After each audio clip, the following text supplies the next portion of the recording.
Sir, अभी आप हमीरपुर संसदीय क्षेत्र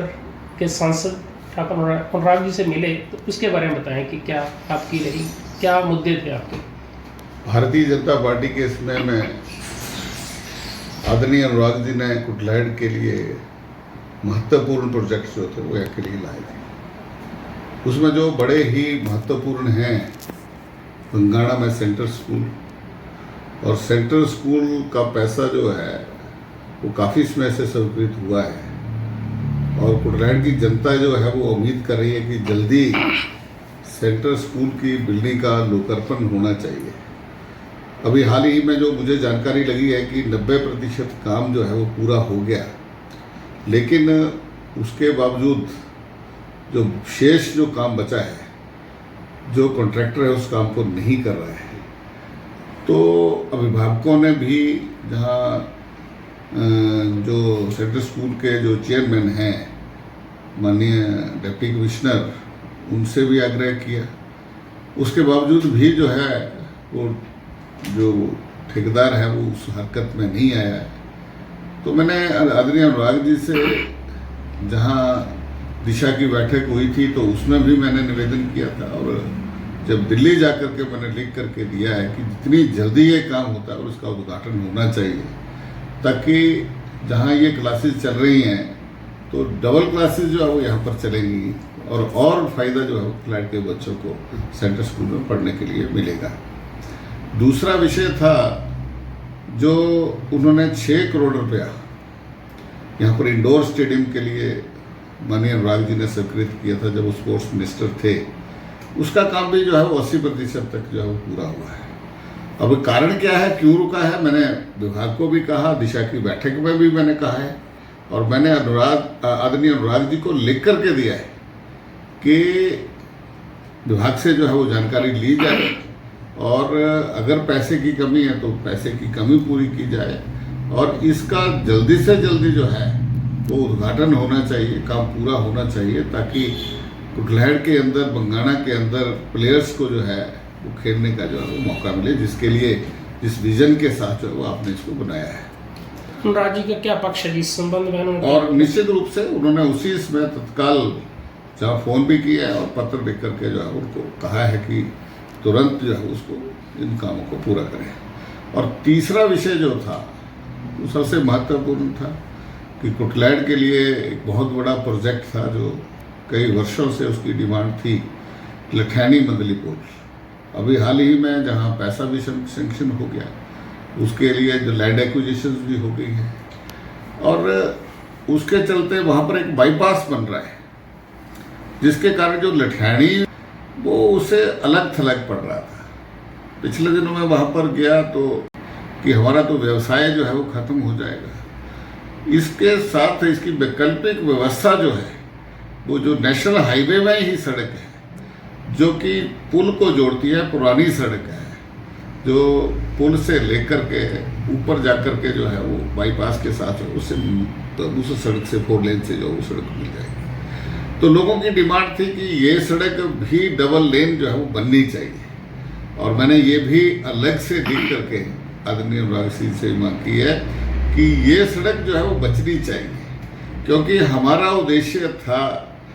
जब मैं यहाँ का जनप्रतिनिधि था तो मैं कुटलैहड़ के अंदर जो एक पुराना कस्बा लठैनी है, हम इसको टूरिस्ट नगरी बनाना चाहते हैं, क्योंकि बड़ा पुराना है। और यहाँ पर उस दृष्टि से मैंने यहाँ पर एंगलिंग हट बनाया,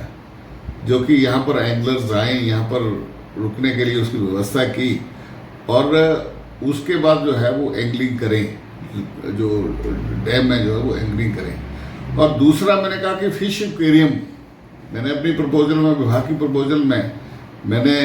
फिश एक्वेरियम जो था उसकी व्यवस्था रखी थी। और तीसरा जो मैंने जो है वो इको पार्क, जो मैंने 16.5 करोड़ रुपया स्वीकृत कराया था, उसका बंजाल के अंदर इको पार्क जो है वो प्रपोज किया था, वहाँ पर उसके ऊपर भूमि पूजन भी हो गया था। लेकिन 2.5 वर्षों से ये सारे काम, जहाँ इको पार्क का काम भी रुक गया, जो एंगलिंग हट बनाया था उसको भी जो प्रॉपर तरीके से उसको जो है वो चालू नहीं किया गया, और जो चौथी जो उसके लिए मैंने व्यवस्था की थी, और वो व्यवस्था थी कि जिस तरह हमने अंदरौली में, आपने देखा वाटर स्पोर्ट्स का जो प्रोजेक्ट जो है वहाँ पर तैयार किया, अभी 1 साल का जो है वो 1 करोड़ रुपया जो है वो कोटलैंड टूरिज्म डेवलपमेंट सोसाइटी को उससे मिलेगा। और उसी तरह से टूरिस्ट जो है वो हमीरपुर की तरफ का जो टूरिस्ट है वो सारे का सारा लठेड़ी में आता है। तो हमने कहा यहाँ पर भी वाटर स्पोर्ट्स सेंटर जो है वो बनाया जाए, और इसकी हमने व्यवस्था रखी थी कि यहाँ पर भी वाटर स्पोर्ट्स सेंटर बनेगा, ताकि ये सारी एक्टिविटीज जब होगी तो लठैनी का महत्व कम नहीं होगा, लठैनी का महत्व जो है वो बढ़ेगा। तो ये तो मैं स्टेट गवर्नमेंट से डिमांड कर रहा हूँ, लेकिन नेशनल हाईवे जो है उसको आदरणीय अनुराग जी ने आदेश दिए हैं कि इस पर जो है वो विचार किया जाए, जल्दी से जल्दी इस सड़क को कितना पैसा जो है वो चाहिए उसकी व्यवस्था जो है सेंटर जो है वो करेगा। सर, ये मंडी में एक घटना हुई, वहाँ पे एक मंत्री के ऊपर मतलब काले कपड़े फेंके गए, कुछ और उनके खिलाफ नारेबाजी, उसके ऊपर आप क्या कहेंगे? मैं देख रहा था जहाँ मीडिया में भी, और उसमें भी मैं देख रहा, पत्रों में, प्रिंट मीडिया में भी मैं देख रहा था, वो कोई प्रयोजित नहीं था, वो एकदम जो मंत्री के व्यवहार से और जो मंत्री जी की स्टेटमेंट से जो एक जन आक्रोश जो था वो उभरा था, वो उसका परिणाम था। लेकिन आज मैं पढ़ रहा था, मंत्री जी को एक चीज कह रहे थे, माननीय नेगी जी बड़े पुराने जो है वो अपना विधायक रहे हैं, मंत्री बने हैं, डिप्टी स्पीकर रहे हैं, तो उन्होंने कहा कि राष्ट्रीय ध्वज का जो है वो अपमान किया। तो मैं उनको जब थोड़ा याद दिलाना चाहता हूं कि 14 अगस्त 2022 उन दिनों, उससे पहले विधानसभा सत्र चल रहा था, मानसून सत्र चल रहा था, तो सत्र के अंदर गर्मा गर्मी हो जाती है, लेकिन इन्होंने इस तरह का व्यवहार जो था वो मेरे से किया कि उस टाइम मेरे पुतले भी उन्होंने जलाए। और जब मैं राष्ट्रीय ध्वज फहराने के लिए 15 अगस्त के लिए किन्नौर जा रहा था, तो इन्होंने जगह जगह जो काले झंडे दिखाए, तब राष्ट्रीय ध्वज का अपमान नहीं था। ये चीजें अपने थोड़ा पीछे भी जो है वो अपना झांकना चाहिए कि उनके क्रियाकलाप जो है वो कैसे रहे हैं, जैसा बीजोगे वैसा तुम काटोगे। लोगों पे एफआईआर दर्ज हुई है मंडी में, ये गलत है। इस पे आप क्या कहेंगे? मैं ये कहूंगा कि जब उन लोगों ने जो उसमें मेरा विरोध किया, काले झंडे दिखाए, तो किसी ने कोई एफआईआर जो थी उनके ऊपर दर्ज नहीं हुई। डेमोक्रेसी है, इस तरह की जो है वो तानाशाही जो है वो लोकतंत्र में जो है वो उसको कोई स्थान नहीं है।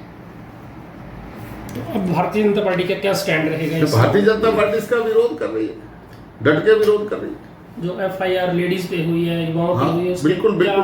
वो नहीं होनी चाहिए, क्योंकि वो मंत्री जी के व्यवहार के कारण और मंत्री जी की स्टेटमेंट के कारण जो था वो एक बहुत बड़ा जन आक्रोश था, जिसके चलते जो है वो लोगों ने रिटेलिएट किया है।